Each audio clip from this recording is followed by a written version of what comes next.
নমস্কাৰ স্বাগতম জনাইছো তেজছ লাইভৰ আজিৰ সন্ধিয়াৰ বাতৰিলৈ ষ্টুডিঅ'ত মই ৰিমলি উজনি অসমত ভয়াৱহ বান পৰিস্থিতি এই সন্দৰ্ভত লুৰিণজ্যোতি গগৈৰ প্ৰতিক্ৰিয়া সংবাদ মাধ্যমৰ আগত অজাপ নেতাগৰাকীয়ে কি ক'লে চাওঁ আহক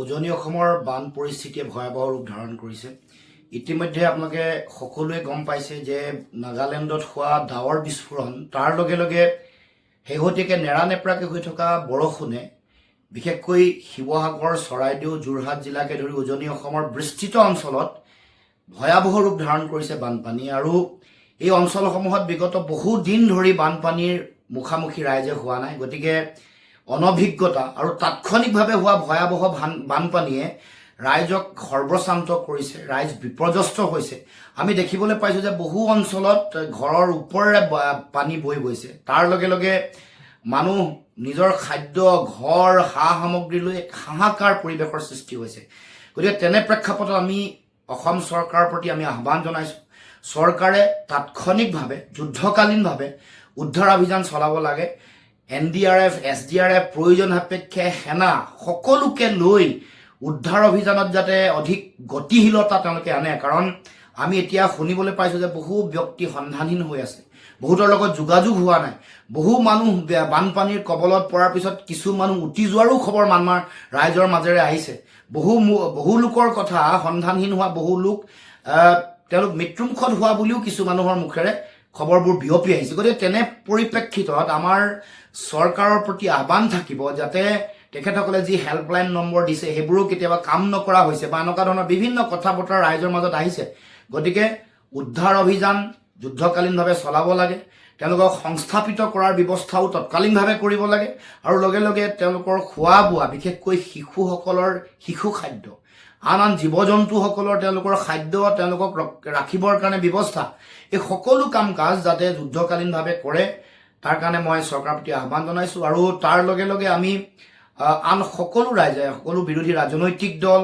আমাৰ দলৰ সকলো নেতা কৰ্মকৰ্তা সকলোৰে প্ৰতি আহ্বান জনাইছোঁ বিপদৰ সময়ত এই পৰিস্থিতিত সকলোৱে যাতে ৰাইজৰ কাষত থাকে সহায়ৰ হাত আগবঢ়ায় আৰু মানৱীয়তাৰ দৃষ্টিভংগীৰে বা মানৱীয়তাৰ দৃষ্টান্তৰে যাতে দুৰ্গত ৰাইজৰ কাষত থাকি সহায় সহযোগিতা কৰি উদ্ধাৰ অভিযানতো যাতে চৰকাৰী পক্ষক ব্যাপকভাৱে সহায় কৰে তাৰ কাৰণে আমাৰ দলৰ সকলো কৰ্মকৰ্তা বিষয়ববীয়াক মই আহ্বান জনাইছোঁ বজালিৰ বাগমাৰা আদৰ্শ গাঁৱৰ দলপথাৰৰ কৃষকৰ মাজত হাহাকাৰ প্ৰায় 100 বিঘা মাটিত কৃষকে কৰিব পৰা নাই খেতি পথাৰৰ পানী নিষ্কাশনৰ পথ নোহোৱাৰ বাবে চন পৰি ৰব নেকি এইবাৰ 100 বিঘা কৃষিভূমি চাহক বজাৰৰ পৰা আমাৰ সাংবাদিক প্ৰাঞ্জল দাসে পঠিওৱা এই প্ৰতিবেদন বজালিৰ বাগমাৰা আদৰ্শ গাঁৱৰ দলপথাৰৰ কৃষকৰ মাজত হাহাকাৰ পথাৰৰ পানী নিষ্কাশনৰ পথ নোহোৱাৰ বাবেই চন পৰি ৰব এইবাৰ 100 বিঘা কৃষিভূমি বজালিৰ বাগমাৰা আদৰ্শ গাঁৱৰ একমাত্ৰ পথাৰখনেই দলপথাৰ পথাৰখনত থকা কৃষিভূমিত এইবাৰ কৃষকে কৰিব পৰা নাই খেতি পথাৰৰ পৰা 127 নম্বৰ ৰাষ্ট্ৰীয় ঘাইপথৰ তলেৰে পূবা পশ্চিমাকৈ যোৱা হাম পাইপ কালভাৰ্টৰ পানী নিষ্কাশনৰ পথ নলাৰ কাষৰীয়া আৱাসীয়ে বেদখল কৰি আছে আৱাসীসকলে দখল কৰাত আৰু অবৈধভাৱে চৰকাৰী মাটিত পকী দেৱাল নিৰ্মাণ কৰাৰ ফলত নলাসমূহ মাটিৰে পৰিপূৰ্ণ হোৱাত বন্ধ হৈ পৰে নলাটো পানী যাব পৰা কৰি দিয়াৰ বাবে বজালী সমষ্টিৰ বিধায়কৰ লগতে বজালীৰ ৰাষ্ট্ৰীয় পথ উপসংমণ্ডলৰ কাৰ্যালয়তো আবেদন দাখিল কৰিছে কৃষক ৰাইজৰ আহ্বান নলাটোৰে পানী নিৰ্গমনৰ পথ সুচল কৰি আৰু অবৈধ দখলৰ পৰা তৎকালীনভাৱে মুক্ত কৰি গাঁওবাসীক সহায় প্ৰদান কৰে বজালীৰ পৰা ষ্টাফ ৰিপৰ্টাৰ প্ৰাঞ্জল দাসৰ সহযোগত news desk report Tejas live সমস্যাটো হৈছে যে এতিয়ালৈকে বাঘমাৰা আদৰ্শ গাঁৱৰ যিখন একমাত্ৰ খেতি পথাৰ দলপথাৰ সেই পথাৰখনত কৃষকে খেতি কৰিব পৰা নাই তাৰ মূল কাৰণটো হ'ল যে পথাৰখনৰ পৰা পানী ওলাই যোৱা যিটো এটা পথ আছিল যিটো নলা আছিল এই নলাটো বন্ধ হৈ পৰিছে বন্ধ হোৱাৰ মূল কাৰণটো হ'ল কি যে ইয়াৰ ৰাষ্ট্ৰীয় ঘাইপথত এটা কালভাৰ্ট আছে আৰু সেই কালভাৰ্টৰ মাজেৰে গোটেই পথাৰখনৰ পানী ৰাষ্ট্ৰীয় ঘাইপথৰ পশ্চিম ফালে থকা হাগেদা পথাৰলৈ গুচি যায় কিন্তু সেই পথটোত চাৰিওফালে অবৈধভাৱে নিৰ্মাণ কৰাৰ ফলত তাৰ পানী নিষ্কাশনৰ যিটো নলা আছে এই নলাটো সম্পূৰ্ণভাৱে বন্ধ হৈ পৰিছে আৰু বন্ধ হৈ পৰাৰ ফলত গোটেই খেতিপথাৰখন পানীৰে উপচি পৰিছে, যাৰ ফলত কৃষকসকলে এতিয়ালৈকে কোনো ধৰণৰ খেতিৰ ব্যৱস্থা কৰিব পৰা নাই। হয়, আমি লিখিতভাৱে বাঘমাৰা গাঁও পঞ্চায়তত এই কথাটো আমি জনাইছোঁ। বিধায়ক মহোদয়ক আমি বাঘমাৰাতে লগ পাইছিলোঁ, তেখেতকো আমি লিখিত অভিযোগ দিছোঁ আৰু যি ৰাষ্ট্ৰীয় ঘাইপথত এই নলাৰ সন্মুখত যি অবৈধ নিৰ্মাণ কৰিছে তাৰ অভিযোগো আমি বাঘমাৰাত থকা ৰাষ্ট্ৰীয় ঘাইপথৰ যিটো কাৰ্যালয় আছে তাতো আমি অভিযোগ দাখিল কৰিছোঁ। কৃষিৰ লগতে যিহেতু জড়িত হৈ থাকে, এতিয়াতো তেওঁলোকৰ বহুত সমস্যা হৈছে, কাৰণ এতিয়া শাওণৰ মাহ পৰিল, গতিকে খেতিপথাৰত যেতিয়ালৈকে ট্ৰেক্টৰ নমোৱাই পৰা নাই আৰু কৃষকসকলে যিবোৰ কঠীয়া সিঁচিছিল সেইবোৰো ইতিমধ্যে বানপানীয়ে খাই শেষ কৰিছে, গতিকে কৃষকসকলৰ যথেষ্ট সমস্যা হৈছে। কিমান বিঘামান মাটি আছে? প্ৰায় 100 বিঘা মাটি, 100 বিঘা মাটি তাত আছে। নাৰায়ণপুৰৰ মাধৱপুৰত শোকাবহ ঘটনা। জেজেএমৰ নিৰ্মীয়মান পানীৰ টেংকিত পৰি মৃত্যু এটি 9 বছৰীয়া শিশুৰ। চাহক নাৰায়ণপুৰৰ পৰা আমাৰ সাংবাদিক উজ্জ্বল শইকীয়াই পঠিওৱা এই প্ৰতিবেদন।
মাধৱপুৰৰ জল জীৱন মিছনৰ আধৰুৱাকৈ ৰখা যিটো পানীৰ ৰিজাৰ্ভাৰ আছিল, ৰিজাৰ্ভাৰ টেংকিটো এখন আপোনাৰ টক্টাৰে ঢাকি থোৱা আছিল। বহুদিন হ'ল সেইটো আধৰুৱাকৈ ৰখাৰ বাবে সেইখন হয়তো এই ল'ৰাটো তালৈ গৈছিল কিবা কাৰণত, যাওঁতে সি ধৰিব নোৱাৰি তাত ভৰি দিলে আৰু লগে লগে তললৈ পৰি পৰিলে। ঘৰত যেতিয়া গধূলি ল'ৰাটো নাই বিচাৰ কুচাৰ কৰোঁতে ককায়েকে গৈ দেখিলে পানীত টেংকিটো ৰিজাৰ্ভাৰটোত পৰি আছে। অৱশেষত পুলিচক আৰু গাঁও প্ৰধানক খবৰ দিয়াৰ পাছত সকলো ৰাইজ সমবেত হৈ ল'ৰাটোক ওপৰলৈ অনা হয়। তাৰ পাছত আৰক্ষী থানালৈ অনাৰ পাছত মৰণোত্তৰ সেইলৈ অনা হ'ল, নাৰায়ণপুৰ আদৰ্শ চিকিৎসালয়লৈ অনা হ'ল, কিন্তু চিকিৎসকে মৃত ঘোষণা কৰিলে। এইটো ক'বলৈ গ'লে জেজেএমৰ ভুলৰ বাবেই হৈছে, যিহেতু তেখেতসকলে তাত যদি সেই বাটটো ভালদৰে বন্ধ কৰি ৰাখিলেহেঁতেন ল'ৰাটোৰ মৃত্যু নহ'লহেঁতেন। আমি গাঁওবাসী ওচৰ চুবুৰীয়া সঁচাকৈ অকণমানি 9 বছৰীয়া ল'ৰাটোক হেৰুৱাই সকলো মৰ্মাহত হৈছোঁ আৰু এয়া জেজেএমৰ যিজন ঠিকাদাৰ তেখেতৰ ওপৰতে আমি তেখেতৰ ভুলৰ বাবে হ'ল বুলি ক'ব লাগিব। কিছুমান শইকীয়া, বয়স 9 বছৰ, গাঁও মাধৱপুৰ। শালি ধানৰ বতৰত বজালিৰ ভৱানীপুৰত মূৰে কপালে হাত কৃষকৰ। কৃত্ৰিম বানত আবদ্ধ 1500 বিঘা কৃষিভূমি। পানী নিষ্কাশন ব্যৱস্থাই কঢ়িয়াইছে সমস্যা। কৃত্ৰিম বানত গলীয়া হৰিপুৰ নিজ ভৱানীপুৰ কলবাৰী ৰাজা গাঁৱৰ কৃষকৰ সমস্যা। একাংশ অসাধু লোকে কালভাৰ্ট দলংসমূহৰ পানী নিষ্কাশন পথ বন্ধ কৰি দিয়াত সমস্যাৰ সৃষ্টি। প্ৰশাসনক সমস্যা সমাধানৰ আহ্বান কৃষক ৰাইজৰ। চাহক বজালিৰ পৰা সঞ্জীৱ দাসে পঠিওৱা এই প্ৰতিবেদন।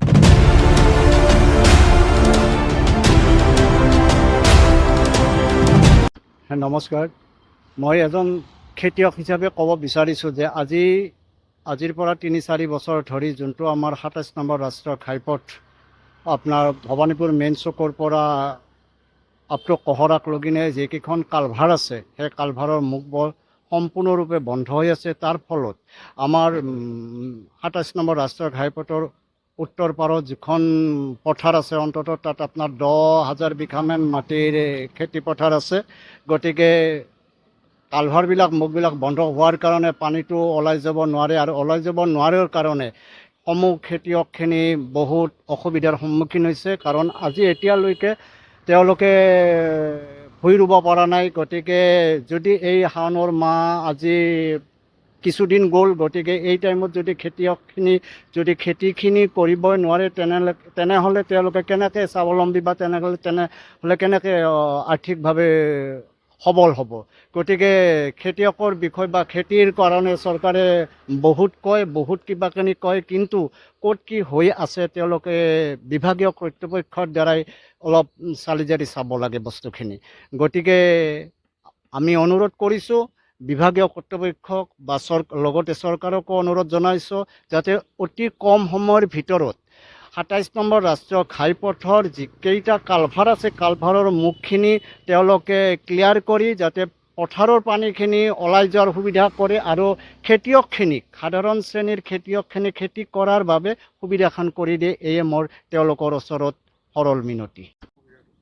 অসুবিধাটো হৈছে, চাওক আপুনি যিটো আমাৰ নিজ ভৱানীপুৰৰ যিখিনি ৰাষ্ট্ৰীয় ঘাইপথৰ কালভাৰবিলাক আছে, সেই কালভাৰবিলাকত চাইড কিছুমান ব্যক্তিগত মানুহে নিজৰ কাৰণত সিহঁতে তাত মাটি পেলাইছে। মাটি পেলাৰ কাৰণে এই কালভাৰবিলাকৰ মুখবিলাকত পানী যাব পৰা নাই। আৰু তাৰ ফলত ইয়াত 1500 বিঘামান মাটিত আজি খেতি কৰিব পৰা নাই, যাৰ ফলত য'ত পানী থাকিব লাগে 1 ফুট বল 1.5 ফুট, তাত পানী আছে 3 ফুট। খেতিয়কখিনি এতিয়া হাহাকাৰ কৰি আছে। বিভাগীয় কৰ্তৃপক্ষক আজি আমি SDC বাইদেউক সৰুপেটা ৰাজচক্ৰত আমি জনাইছোঁ। তেওঁ এই বস্তুখিনি অতি সোনকালে ঠিক কৰি দিম বুলি কৈছে। আৰু চৰকাৰক আৰু বিভাগীয় কৰ্তৃপক্ষক আমি কৃষক হিচাপত এইখিনি অনুৰোধ জনাইছোঁ যে অতি সোনকালে এসপ্তাহৰ ভিতৰত এইটো কাম কৰি দিলে কৃষকখিনি যথেষ্ট সহায় হ'ব। কাৰণ খেতিৰ ছিজনটো লাহে লাহে, ৰোৱাৰ ছিজনটো লাহে লাহে শেষ হৈ আহিছে। যদি এই টাইমতে খেতিখিনি কৰিব নোৱাৰে কৃষকখিনি, ক'ৰ পৰা তেওঁলোকৰ আৰ্থিকভাৱে তেওঁলোকে সবল হ'ব। আৰু আমি কৰ্তৃপক্ষক দাবী কৰিছোঁ এইটো অতি সোনকালে এইটো কাম কৰি দিয়ক, আৰু কৃষকখিনি লাভৰ কাৰণে এইটো কাম এসপ্তাহৰ ভিতৰত কৰি দিয়ক, সেইটোৱে আমি দাবী কৰিছোঁ। বশিষ্ঠৰ বান পৰিস্থিতি পৰিদৰ্শন মন্ত্ৰী কৌশিক ৰায়ৰ। বশিষ্ঠ নৈত বেদখলৰ বাবে সৃষ্টি কৃত্ৰিম বানৰ। নৈখন বেদখলমুক্ত কৰিবলৈ প্ৰশাসনক নিৰ্দেশ মন্ত্ৰী কৌশিক ৰায়ৰ। মন্ত্ৰীগৰাকীয়ে পৰিদৰ্শন কৰিলে বশিষ্ঠ নৈ, মন্দিৰৰ চৌহদ। শীঘ্ৰেই স্থায়ী সমাধানৰ আশ্বাস মন্ত্ৰীগৰাকীৰ। মন্ত্ৰীগৰাকীক সংগ দিয়ে বিধায়ক দীপ্তিৰঞ্জন শৰ্মা আৰু মেয়ৰ মৃগান শৰণীয়াই। চাহ গুৱাহাটীৰ পৰা আমাৰ সাংবাদিক হিমাশ্ৰী কলিতাই পঠিওৱা এই প্ৰতিবেদন।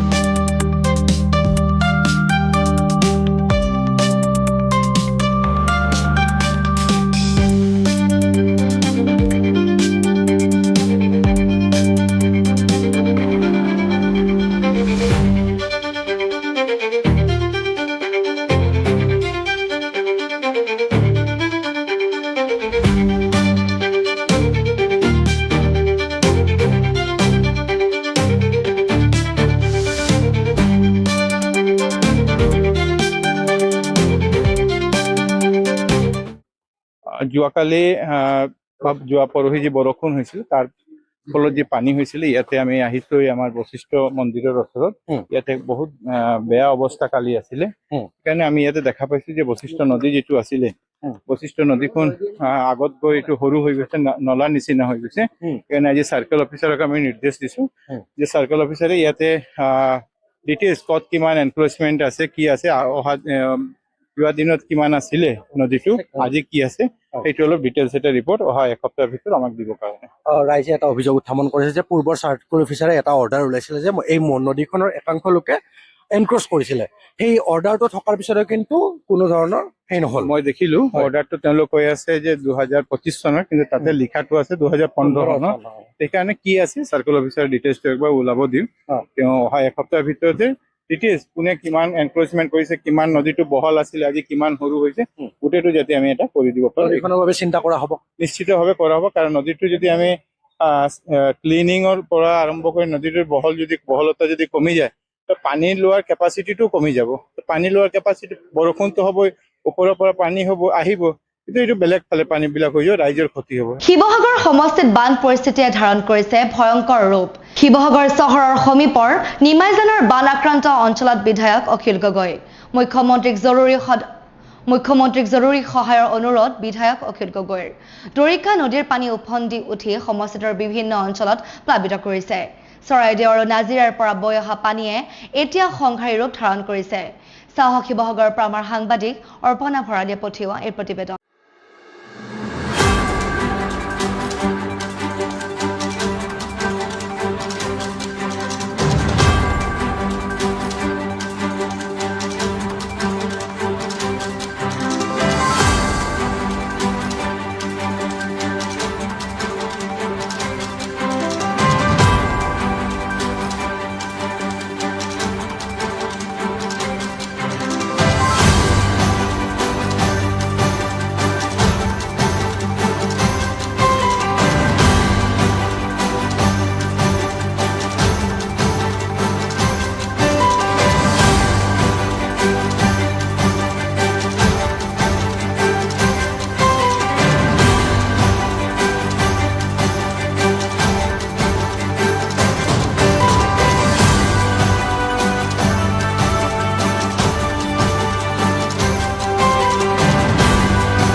যাব লাগিছে মানে আহোঁতে পেলাই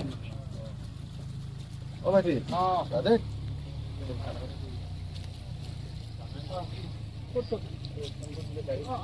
মটৰচাইকেল নাই এই চাইড আমি পঠিয়াম দে এতিয়া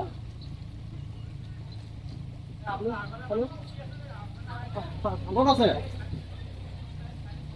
ক'ত ফচি আছে এইফালেদি এইফালে যাব পৰা হ'ব নহ'লে এইফালেদি যাব পাৰিব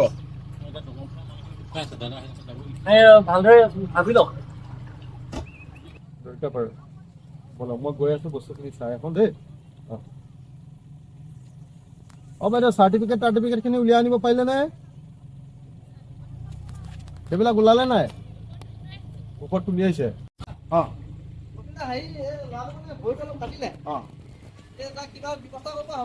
মানে ইয়াত থাকিবনে লৈ যাম আমি ঘূৰি আহোঁতে আমি লৈ যাম হা আপুনি ৰেডি কৰি ৰাখক তই দুকলি তই অলপ ৰৈ থাক আমি আহোঁতে লৈ যাম নমস্কাৰ আপোনাৰ কোনটো ঘৰ কোনটো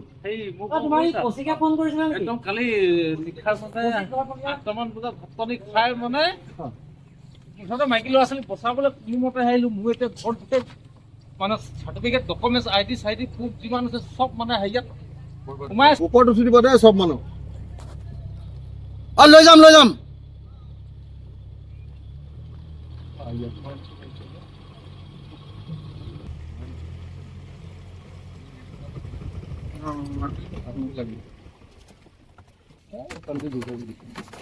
পাঠশালা ৰেল ষ্টেচনৰ যাত্ৰীবাহী মানস ৰাইনৰ যাত্ৰীৰ বিলয় বঙাইগাঁৱৰ পৰা গুৱাহাটী অভিমুখী ৰেলখনৰ ইঞ্জিন বিকল হোৱা ঘোষণাক লৈ ষ্টেচনত অভাৱনীয় পৰিস্থিতি ষ্টেচন কৰ্তৃপক্ষৰ পিছে পিছে আহি থকা ইণ্টাৰচিটি যাত্ৰীবাহীৰে যাত্ৰা কৰিবলৈ যাত্ৰীক দিয়া পৰামৰ্শক লৈও হোৱা ক্ষুদ্ৰ যাত্ৰীৰ মাজত কণ কণ শিশুৰে সৈতে বহু যাত্ৰী আহত উপায়হীন যাত্ৰীৰ 2 ৰেল লাইনৰ মাজত অৱস্থান বিয়াগম ৰেল বিভাগৰ এনে কাণ্ডক অসম ৰেল যাত্ৰী সংস্থাৰ ধিক্কাৰ চাহক বজাৰৰ পৰা সঞ্জিত দাসে পঠিওৱা এই প্ৰতিবেদন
বৰপেটা ৰোডত আৰম্ভ নেশ্যনেল হাইৱেজ ইনফ্ৰাষ্ট্ৰাকচাৰ বিশেষ উচ্ছেদ অভিযান।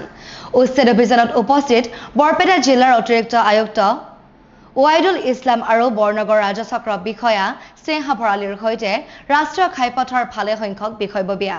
ৰাষ্ট্ৰীয় ঘাইপথৰ ভূমি বেদখলমুক্ত কৰোৱাৰ বাবেই চলোৱা হৈছে এই অভিযান। সঘনাই সংঘটিত দুৰ্ঘটনা ৰোধৰ বাবেই লোৱা হৈছে এই ব্যৱস্থা। চাহক সৰভোগৰ পৰা আমাৰ সাংবাদিক ৰফিকুল ইছলামে পঠিওৱা এই প্ৰতিবেদন। News desk report, Tejas live.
এইটো আমাৰ অভিযান চলি আছে। আমাৰ এইটো NH27 কেছত যিমান মানে আপোনাৰ নেশ্যনেল হাইৱে ROWৰ ভিতৰত যিখিনি ইলিগেল এনফৰ্চমেণ্ট আছিলে, কিছুমান পাৰ্মানেণ্ট, কিছুমান টেম্পৰাৰী ষ্ট্ৰাকচাৰ আছিলে, তো এইটো আমাৰ নেশ্যনেল হাইৱে অথৰিটিৰ ফালৰ পৰা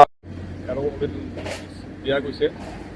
আৰু কিছুমানে চেল্ফ গ্লোবেল কৰা নাই, সেইখিনি আমি আজি নিজে প্ৰশাসন, ইয়াতে পুলিচ প্ৰশাসন আছে, আমি আছোঁ, হাইৱে অথৰিটি আছে, আমি এইখিনি ক্লিয়াৰ কৰি আছোঁ আৰু ৰাইজে সহযোগ কৰিছে আমাৰ লগত। মানে ইলিগেল এনফৰ্চমেণ্টবিলাক আমি নেশ্যনেল হাইৱেত যিটো ROWৰ ভিতৰত যিখিনি কৰিছিলে সেইখিনি আমি ক্লিয়াৰ কৰি আছোঁ। আমি দেখা পাইছোঁ বহুত গৰীব মানুহ আছে, তেওঁলোকে দোকান পোহৰ খুলিছিল আৰু এইটো তেওঁলোকৰ জীৱিকা হিচাপত আছে। কিবা চৰকাৰৰ পৰা কিবা আৰ্থিক গৰীব বুলিও কথা নাই আৰু চৰকাৰী মাটিত আৰু হাইৱেৰ ওপৰতে আপোনালোকে যদি দেখিছে, হাইৱেৰ ওপৰততো আমি এইটো এনকাৰেজ কৰিব নোৱাৰি। আৰু অলৰেডি তেওঁলোকক নটিচ ক'ৰবাত দিয়া গৈছে, তেওঁলোকে নিজে নিজে লৈ গৈছে, আপোনালোকে দেখিছে। তাৰপিছত ৰৈ যোৱাখিনি আমি ভাঙি দিছোঁ আৰু বাকী ইফালে আমি কৰিম আৰু বেলেগ বেলেগ ষ্টেচত আৰু আমাৰ আছে, আইডেণ্টিফাইড কৰা আছে কিছুমান লোকেশ্যন হাইৱেৰ ফালৰ পৰা। একৰ্ডিংলি আমি গোটেই ডিষ্ট্ৰিক্টতে হ'ব, য'ত য'ত এনেকুৱা ধৰণৰ হাইৱে বা PWDৰ ওচৰত যিটো ROWৰ ভিতৰত যিখিনি এনফৰ্চমেণ্ট আছে গোটেইখিনি ৰিমভ কৰিম। ইয়াতে ধনী দুখীয়া কথা আহি নপৰে আৰু ৰাইজৰ কেনেকুৱা সহায় পাইছে? আছে ৰাইজে সহায়, ৰাইজটো লগতে আছে ইয়াতে। আপুনি দেখিছে পিছফুলি ধুনীয়াকৈ চবৰে সহযোগ কৰিছে, তেওঁলোক আমাৰ লগতে আছে। সত্য তেওঁলোকে নিজেও জানে, তেওঁলোকে কোঅপাৰেশ্যন সম্পূৰ্ণভাৱে পাইছোঁ।